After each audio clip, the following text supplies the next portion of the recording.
Good afternoon students, I am your English teacher Shreyansh Tiwari. सबसे पहले हम लोग the inventor who kept his promise पढ़ रहे थे, सप्लीमेंट्री रीडर का। Now we will read the another paragraph. So आगे हम समझेंगे।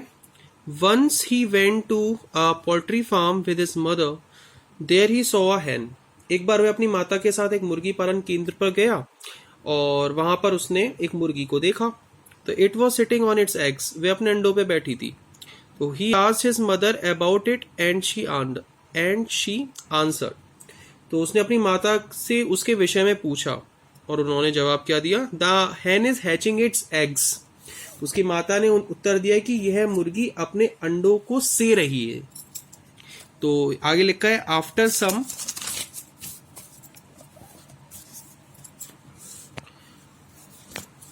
After some time chickens will come out of the eggs.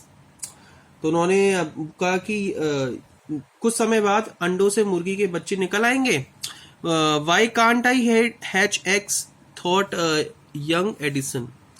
फिर उन्होंने बोला कि एडिसन के मन में विचार आया कि मैं अंडे को क्यों नहीं से सकता। तो द नेक्स्ट मॉर्निंग, अगले दिन, he got a dozen eggs and set on them. और वो अगले दिन कुछ 12 अंडे, दर्जन भर अंडे लेकर आ गया और एक दर्जन अंडे लेकर आया और उन पर बैठ गया।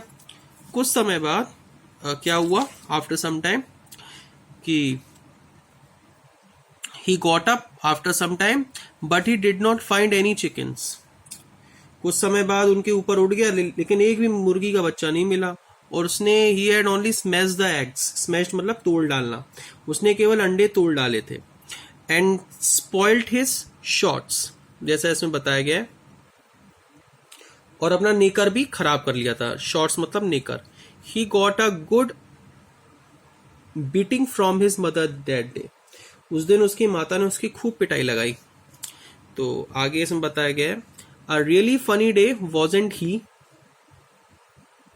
क्या वे वास्तव में कोई अनोखा बालक था? या फनी का मतलब अनोखा बालक की बात कही जा रही है। He failed in all these experiments, but he had learned something from them. वह इन सभी प्रयोगों से असफल हो गया था, लेकिन इस प्रयोग से उसने कुछ सीखा भी था कि he had learned that his idea were wrong. उसने सीखा कि उसका विचार गलत था। He was fond of books and read quite a lot of them. उसने पुस्तकें पढ़ने का शौक था और उसने बहुत सी पुस्तकें भी पढ़ी भी थी। And his father gave him 25 cents from every book.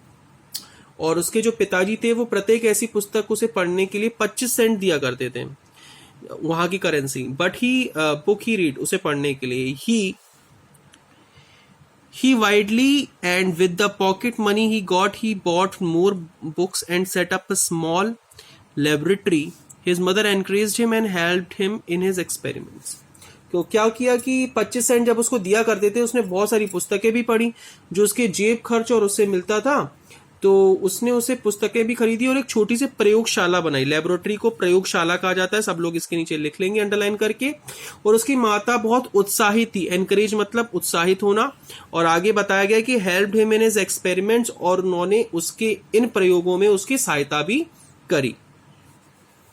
After some time, कुछ समय पश्चात, Edison found that he need more money to carry on his experiments, and he wanted more books as he had read all the books he had at home.